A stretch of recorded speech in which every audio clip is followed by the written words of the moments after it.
Subscribe कीजिए ध्येय IAS channel को और बेल आइकन को दबाइए लेटेस्ट वीडियो सबसे पहले देखने के लिए।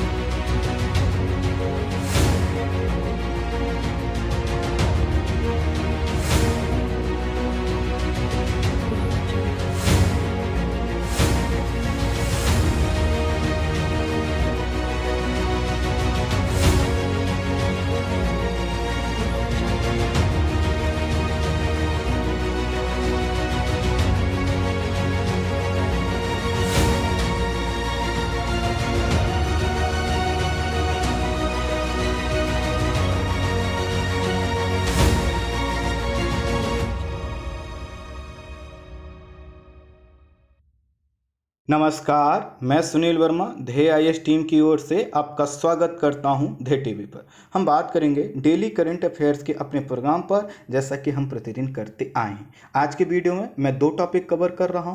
पहला जो टॉपिक है, इसमें हम बात करेंगे विश्व बैंक के द्वारा भारत को दिए गए एक स्टेटस के संदर्भ में, जिसमें भारत को निम्न मध्य आय वाला देश बताया गया है। देखेंगे इसके क्या क्या मायने हैं, विश्व बैंक ने भारत को यह स्टेटस क्यों दिया है, और साथ ही साथ विश्व बैंक के विषय में वह फैक्ट जो हमारे परीक्षा के पॉइंट ऑफ व्यू से इंपॉर्टेंट हो सकते हैं। वहीं जो दूसरी खबर है, उसमें हम बात करेंगे पद्मनाभ स्वामी मंदिर चर्चा में क्यों है। आखिर ये पद्मनाभ स्वामी मंदिर पर आखिर विवाद क्या था और कैसे इस विवाद का समाधान सुप्रीम कोर्ट के द्वारा किया गया है, जिसके वजह से यह मंदिर चर्चा में आ गया है, इसको हम डिस्कस करेंगे। आइए एक एक करके दोनों खबरों को विश्लेषित करते हैं। सबसे पहले हम बात करेंगे भारत को विश्व बैंक के द्वारा दिए गए एक स्टेटस के संदर्भ में, जिसमें भारत को निम्न मध्य आय वाला देश बताया गया है। संयुक्त राष्ट्र संघ के वर्ष 1944 में हुए ब्रेटन वुड्स सम्मेलन के तहत वर्ष 1945 में 2 संगठनों की स्थापना होती है। पहला जो संगठन है उसको हम IMF अर्थात अंतर्राष्ट्रीय मुद्रा कोष के नाम से जानते हैं। दूसरा जो संगठन है उसको IBRD अर्थात अंतर्राष्ट्रीय पुनर्निर्माण एवं विकास बैंक के नाम से जानते हैं। दोनों की स्थापना ब्रेटन वुड्स सम्मेलन से ही होती है। इसी के कारण इसको ब्रेटन वुड्स ट्विंस अर्थात जुड़वा के नाम से भी जाना जाता है। IBRD और 4 अन्य संस्थाओं को मिलाकर विश्व बैंक ग्रुप बनता है। तो अब देखिए, विश्व बैंक ग्रुप में IBRD के अलावा कौन कौन सी संस्थाएं जो बाद में उनसे जुड़ती चली गई। पहली संस्था है इंटरनेशनल फाइनेंशियल कॉरपोरेशन, दूसरी संस्था है इंटरनेशनल डेवलपमेंट एसोसिएशन, तीसरा है international centre for investment dispute और चौथा है मल्टीलेटरल इन्वेस्टमेंट गारंटी एजेंसी। इन सभी को मिलाकर विश्व बैंक समूह के नाम से जानते हैं। सामान्यतः IBRD और IDA अर्थात इंटरनेशनल डेवलपमेंट एसोसिएशन को ही विश्व बैंक के रूप में देखा जाता है। इसका मुख्यालय वॉशिंगटन DC में है और विश्व बैंक का जो मुख्य उद्देश्य है वह है आर्थिक विकास करना और गरीबी को समाप्त करना। स्वाभाविक है, गरीबी समाप्त करने के लिए आर्थिक विकास हमें करना ही होगा। सदस्य देशों में नीतिगत सुधार और परियोजनाओं एवं कार्यक्रमों के लिए ऋण और सहायता भी यह देता है, जिससे आर्थिक विकास हो सके। जब आर्थिक विकास होगा तो गरीबी अपने आप क्या होगी, कम होगी। इस समय IBRD सदस्य देशों की संख्या 189 है, तो वहीं IDA सदस्य देशों की संख्या 173 है। द्वितीय विश्व युद्ध में तबाह हो चुके देशों एवं क्षेत्रों के विकास की जिम्मेदारी विश्व बैंक को सौंपी गई, क्योंकि जो द्वितीय विश्व युद्ध था उसमें भारी तबाही हुई थी। विश्व बैंक ने अपनी स्थापना के बाद से ही अफ्रीका, एशिया, लैटिन अमेरिकी देशों में अनेक परियोजनाओं का वित्त पोषण किया और इसी के कारण विश्व बैंक को ऐसी संस्था के रूप में जाना जाता है जो हमेशा गरीब और मध्यम आय वाले देशों को सपोर्ट करता हुआ आया है। विश्व बैंक के सदस्य देशों को gross national income per capita के आधार पर, शब्द ध्यान दीजिए, gross national income per capita के आधार पर उन्हें विभाजित किया जाता है और इसी के तहत यह कैटेगरी डिसाइड किया जाता है कि आखिर कौन सा देश किस कैटेगरी में आ रहा है। ग्रॉस नेशनल इनकम से तात्पर्य देश के लोगों द्वारा हमारे देश और देश से बाहर उत्पादित किए गए गए उत्पाद एवं सेवाओं के मूल्य से है। अर्थात इसको आसान शब्दों में मैं समझाऊं तो यदि भारत के लोग भारत के अंदर या भारत से बाहर जो भी उत्पादन करते हैं, चाहे वो प्रोडक्शन करते हो या कोई सेवा बेचते हो, उससे जो इनकम होती है उसी को बोलते हैं ग्रॉस नेशनल इनकम, अर्थात हमारे देश के लोगों की आय। अब इसके साथ एक शब्द और जुड़ता है, वह होता है पर कैपिटा।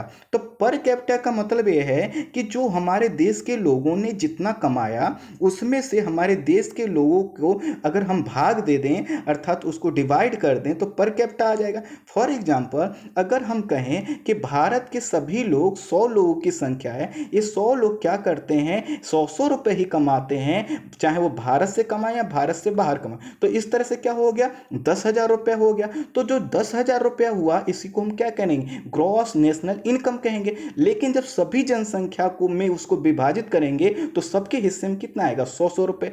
तो जब क्या होता है, जो भी देश की इनकम होती है उसमें से जनसंख्या को हम विभाजित करते हैं तो वह जो हमें प्राप्त होता है उसको बोलते हैं जीएनआई पर कैपिटा प्रति व्यक्ति। विश्व के सभी देशों में उत्पादन और आय का स्तर अलग अलग है। यही कारण है कि हमने कुछ कैटेगरी सुनी होगी, जैसे कुछ विकसित देशों को हम कहते हैं कोई देश विकसित है, कुछ को हम विकासशील कहते हैं, किसी को निम्न विकासशील देश कहते हैं, और कई तरह की कैटेगरी इसमें निर्धारित की जाती है। यहाँ पर जो हम समझेंगे वहाँ पर आय के संदर्भ में समझेंगे और विश्व बैंक के क्लासिफिकेशन को समझेंगे।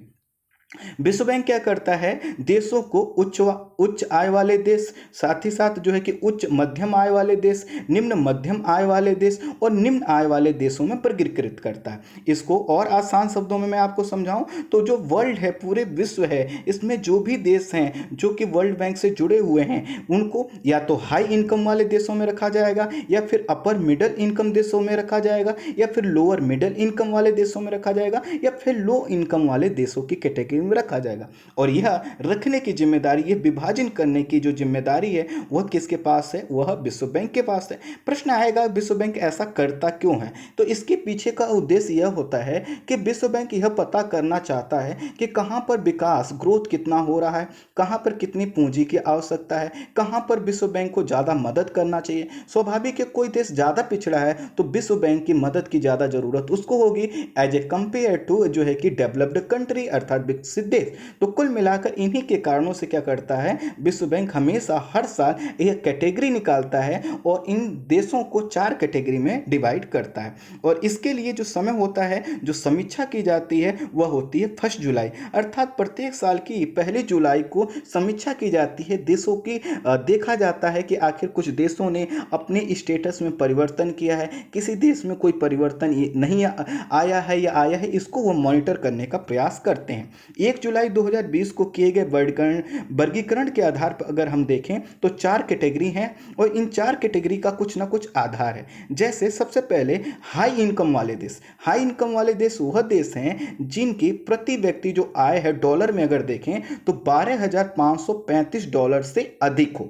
ध्यान दीजिए, $12,535 से अधिक यदि किसी देश के प्रति व्यक्ति की आय है तो उसको क्या कहेंगे, हाई इनकम वाले देश। वहीं यदि अपर मिडिल इनकम वाली कैटेगरी में हमें किसी देश को देखना है तो उसकी आय होनी चाहिए $4,046 से लेकर $12,535 तक, अर्थात $4,046 से $12,535 तक यदि प्रति व्यक्ति आय किसी देश की है तो आएगा अपर मिडिल इनकम में। वहीं किसी देश की अगर आय 1,036 से लेकर $4,046 प्रति व्यक्ति आय तक है तो यह किस में आएगा, लोअर मिडिल इनकम, जिसमें भारत भी है। और लो इनकम वाले देशों को रखा जाता है जिनकी प्रति व्यक्ति आय $1,036 प्रति व्यक्ति से कम हो। तो इस तरह से आपने देखा यह 2020 का क्लासिफिकेशन है। लेकिन थोड़ा सा 2019 से आप कंपेयर कर लीजिए। यदि आप हाई इनकम वाले में देखेंगे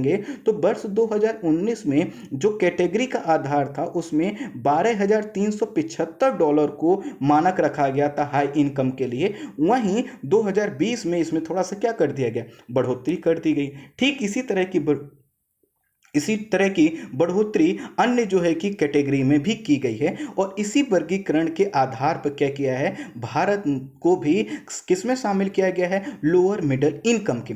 अर्थात जब हम शब्द यूज करते हैं लोअर मिडिल इनकम तो इसका मतलब है कि ऐसे देश के रूप में हमारी पहचान है जिसमें प्रति व्यक्ति आय का जो सालाना इनकम है वह है $1036 से लेकर $4046 तक। इस वर्गीकरण में और इन आंकड़ों में वर्ष 2019 के हैं, अर्थात ये जितने भी आंकड़े कैटेगरी डिसाइड की गई है इनका जो आधार है वर्ष 2019 के आंकड़े हैं। इसमें कोविड-19 जो वर्ष 2020 की महामारी है उसको शामिल नहीं किया गया है, इसलिए जो अगला जो कैटेगरी आएगी उसमें काफ़ी ज़्यादा हेरफेर हमें देखने को मिलेगा। चूंकि 2019 एक सामान्य वर्ष था तो इसी के अनुसार इसमें यह बात आई है। भारत विश्व की बड़ी अर्थव्यवस्था में शामिल होने के बावजूद लोअर मिडिल इनकम की कैटेगरी में इसलिए शामिल है क्योंकि हमारी जनसंख्या क्या है, अधिक है। जैसे कि मैंने बताया कि जितनी हमारी इनकम होगी उसमें जितना हम जनसंख्या होगा उसका भाग दे देंगे तो हमें प्रति व्यक्ति आय आ जाएगा। स्वाभाविक है हमारे ग्रोस नेशनल जो इनकम है वो तो ठीक ठाक है, लेकिन जनसंख्या बहुत ज़्यादा है जिसके वजह से प्रति व्यक्ति आय क्या हो जाती है, हमारी कम हो जाती है। विश्व बैंक के आंकड़ों के अनुसार भारत की प्रति व्यक्ति आय जो है कि लगभग $1890 है, जो निम्न मध्य आय वाले देश की कैटेगरी में आता है और इसी के कारण भारत को इसमें शामिल किया गया।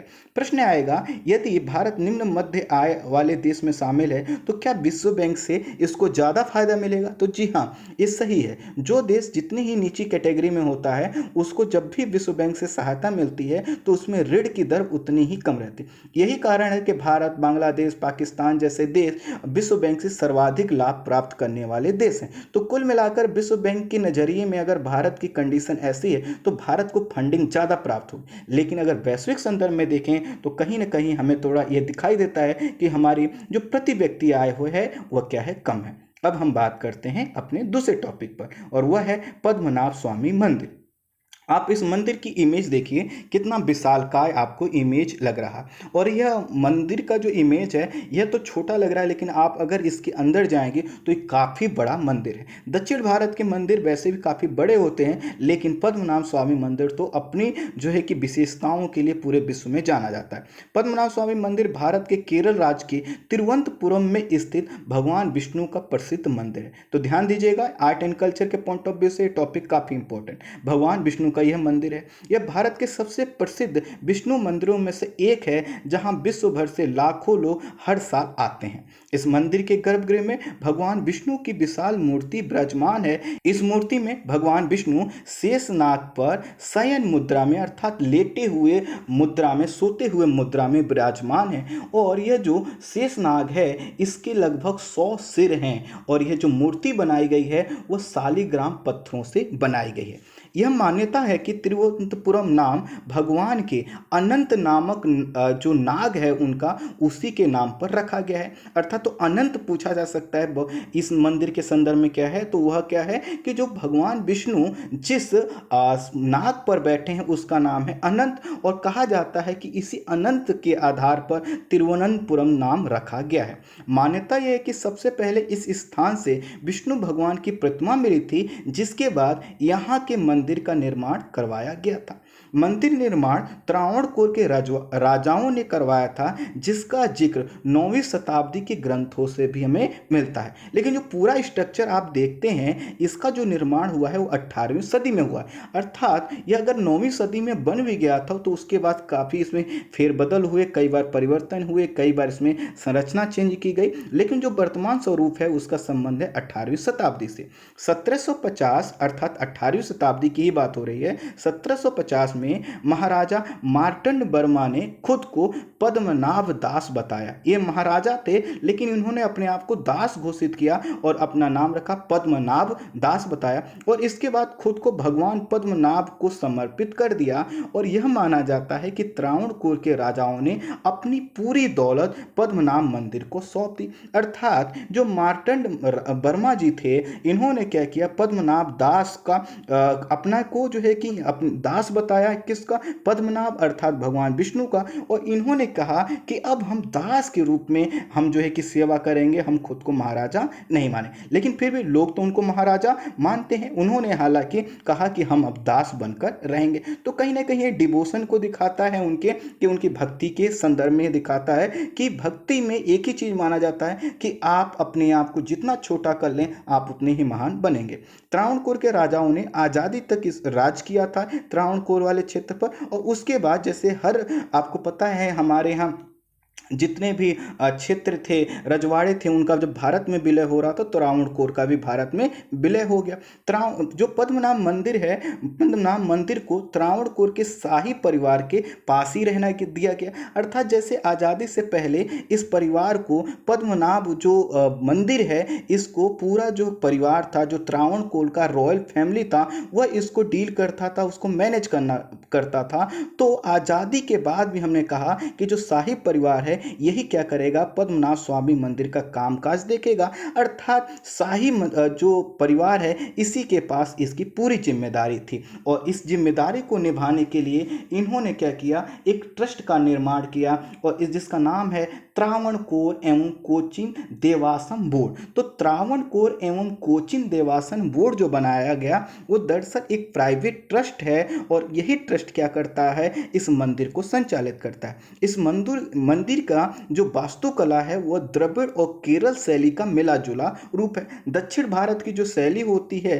शिल्प कला की, उसको बोला जाता है द्रविड़ शैली। तो साथ ही साथ यहाँ पर जो क्षेत्रीय प्रभाव है मंदिर पर वो भी दिखाई देता है, जो केरल शैली को डिनोट करता है। तो दोनों का मिला जुला यह रूप है। यह मंदिर 7 मंजिले गोपुरम से बना है, जिसकी ऊंचाई लगभग 30 मीटर है। इस मंदिर के सामने एक बहुत बड़ा सरोवर है जिसे पद्म तीर्थ कुलम कहते हैं। सरोवर है, ध्यान दीजिएगा। यहाँ भगवान विष्णु का दर्शन 3 हिस्सों में होता है। ये आर्ट एंड कल्चर का भाग है, कुछ भी पूछा जा सकता है, इसलिए पूरा समझ लीजिए। पहले द्वार से भगवान विष्णु के मुख और सर्प अर्थात जो जिस सांप पर वो लेटे हुए हैं उसके आकृति के दर्शन होते हैं। दूसरे द्वार से भगवान का मध्य भाग दिखाई देता है और कमल में विराजमान ब्रह्मा के दर्शन होते हैं। तीसरे भाग से भगवान के श्री चरणों का दर्शन होता है, और यहीं से क्या होते हैं, आप दर्शन करके बाहर आ जाते हैं। वर्ष 2011 में इस मंदिर का तहखाना खुला, जिसमें इतना धन निकला कि यह मंदिर दुनिया का सबसे अमीर मंदिर बन गया।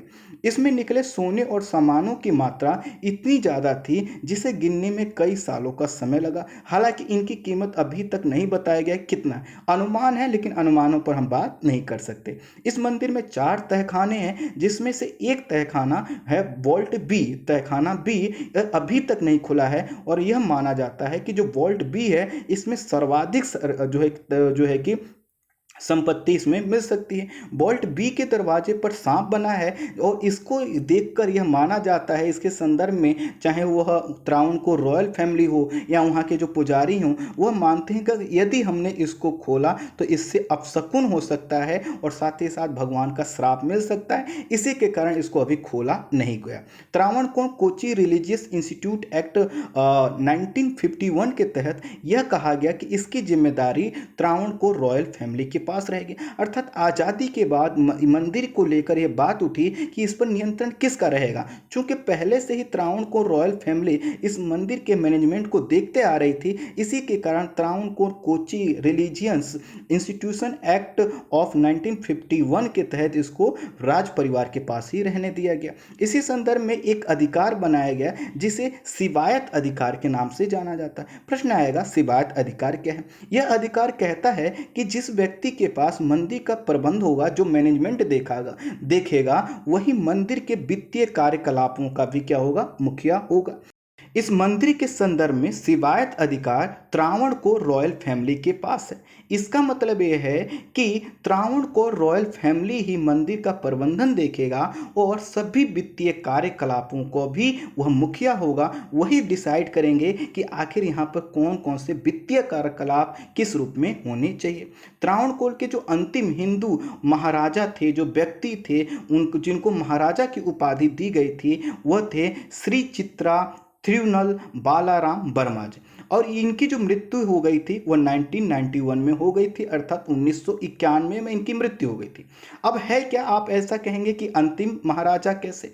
तो अंतिम महाराजा इस रूप में कि जो बालाराम वर्मा जी थे, यह बहुत लंबे समय से, आज़ादी से पहले से ही यहाँ के राजा थे। जब हम आज़ाद हुए तो हमने कहा कि हमारे संविधान में उपाधियों का क्या किया जाता है, अंत किया जाता है। तो जब अंत हमने कर दिया तो उसके बाद कोई महाराजा बन नहीं सकता था। चूंकि इनकी जो महाराजा की उपाधि थी वह चली आ रही थी, तो इसीलिए कहा जाता है कि जो बालाराम वर्मा थे यही जो है कि अंतिम महाराजा थे और इनकी मृत्यु 1991 में हो गई। अंतिम महाराजा की मृत्यु के बाद उनके भाई जो थे वह मार्तंड वर्मा ने जो मैनेजमेंट था उसको अपने हाथों में लिया। यहीं से मंदिर पर अधिकार को लेकर विवाद उठा। कई बार मार्तंड वर्मा ने यह कहा कि मंदिर राज परिवार की संपत्ति का हिस्सा है। हालांकि इन्होंने यह नहीं क्लियर किया कि कौन सी संपत्ति, उसमें रखा गया सोना चांदी का सामान, पूरा परिसर किस चीज की।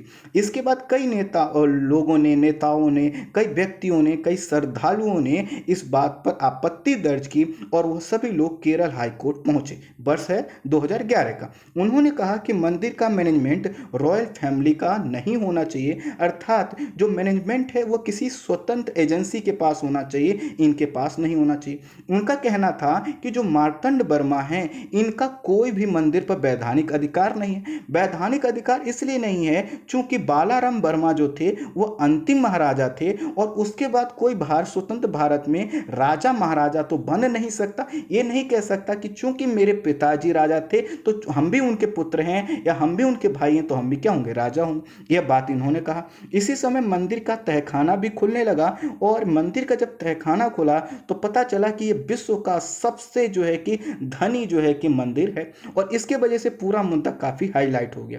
इसी के साथ जो है कि अब क्या हुआ, हाई कोर्ट में चूंकि बात चल रही थी उसमें सभी चीजों को सुनवाई हुई और इसमें हाई कोर्ट ने कहा कि मंदिर का जो मैनेजमेंट है एक सरकारी अथॉरिटी को दिया जाएगा जिसका निर्माण सरकार द्वारा किया जाएगा। अर्थात जो मंदिर पर जो अधिक मैनेजमेंट है वो रॉयल फैमिली का नहीं होगा बल्कि एक सरकारी अथॉरिटी, एक एजेंसी को इसका किया जाएगा और इस अथॉरिटी का निर्माण जो है कि सरकार के द्वारा किया जाएगा। कुल मिलाकर सभी चीज़ें सरकार के पास आ गई। इसी के साथ हाई कोर्ट ने कहा कि त्रावणकोर रॉयल फैमिली का इस मंदिर पर कोई अधिकार नहीं होगा और ना ही यहाँ से निकलने वाली किसी भी संपत्ति, अर्थात अगर इसके तहखाने खोले जाते हैं, ऐसे संपत्ति निकल रही है तो इस पर भी त्रावणकोर रॉयल फैमिली का कोई अधिकार नहीं होगा। केरल हाई कोर्ट का कहना था कि चूंकि जो प्रिवी पर्सेस का जो कॉन्सेप्ट था, अर्थात जो राजा महाराजाओं को हम सुविधा देते थे, तो उसके तहत कहा गया कि जो 26वां संविधान संशोधन 1971 के तहत हमने कहा उसको हमने समाप्त कर दिया। अर्थात राजा और जो महाराजाओं को हम सुविधा देते थे उनके नाम के आधार पर, वो तो हमने 1971 में भी समाप्त कर दिया। तो इसके बाद से कोई हमारे यहाँ राजा नहीं हो सकता और जितनी भी रियासतें थीं जब उनका भारत में विलय हो गया है तो अब उस आज़ादी के बाद से कोई राजा महाराजा तो हो नहीं सकता। तो जो बालाराम वर्मा थे वही क्या थे, अंतिम राजा थे और मार्तंड वर्मा चूंकि राजा नहीं हो सकते हैं तो इसके वजह से जो रॉयल फैमिली इस पर दावा करती है कि चूंकि ये हमारे परिवार से जुड़ा हुआ मामला है, हमारा परिवार इसका मैनेजमेंट देखता आया था, यह सही नहीं है। ये केरल हाई कोर्ट ने कहा।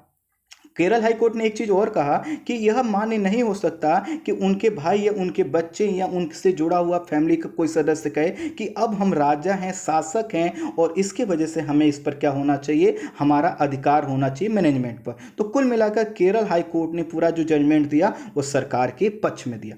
त्रावणकोर रॉयल फैमिली इस निर्णय के खिलाफ सुप्रीम कोर्ट पहुंच गई और 2011 में सुप्रीम कोर्ट ने केरल हाई कोर्ट के ऑर्डर पर स्टे लगा दिया, अर्थात स्थिति को रखा।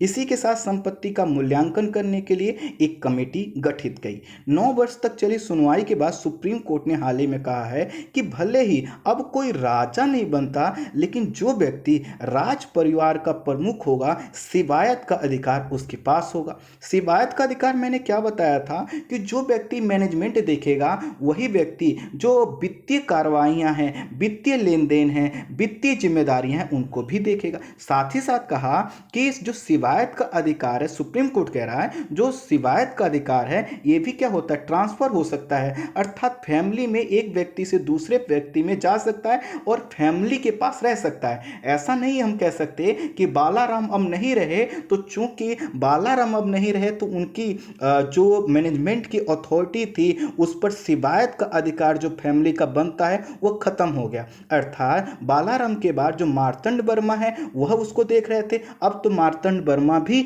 नहीं रहे तो बाकी जो फैमिली है, फैमिली के जो सदस्य जब रहेंगे उन्हीं के पास मैनेजमेंट रहेगा, उन्हीं के पास शिकायत का अधिकार रहेगा, यह इन्होंने कहा। इसी के साथ हालांकि सुप्रीम कोर्ट ने दो चीजें और जोड़ दी हैं जिससे क्या हो गया, मंदिर पर नियंत्रण बढ़ गया। सुप्रीम कोर्ट ने कहा कि दो कमेटियों का हम गठन करेंगे। पहली जो कमेटी होगी प्रशासनिक कमेटी होगी और यह प्रशासनिक कमेटी क्या होगी, जो होगी इसमें जिला जज होंगे प्रमुख व्यक्ति और साथ ही साथ राज परिवार से एक व्यक्ति को रखा जाएगा और इसमें केरल सरकार और केंद्र सरकार के भी एक एक प्रतिनिधि होंगे और यह प्रशासन डिसाइड करेगा कि अर्थात यह जो कमेटी होगी यह डिसाइड करेगा कि मंदिर का प्रशासन कैसे चलाया जाए। तो इसमें देखिए केंद्र की भी भूमिका हो गई, राज्य की भी भूमिका हो गई और न्यायपालिका की भी भूमिका हो गई। इसी के साथ ये भी कहा गया कि जो वॉल्ट बी है इसको खोलने की मांग बड़े लंबे समय से की जा रही है, तो ये खोला जाए या ना खोला जाए इसके लिए एक एडवाइजरी कमेटी का गठन किया जाएगा और यह जो एडवाइजरी कमेटी होगी इसको लीड करेंगे हाई कोर्ट के रिटायर्ड जज और इसके जितने भी सदस्य होंगे सभी हिंदू होंगे।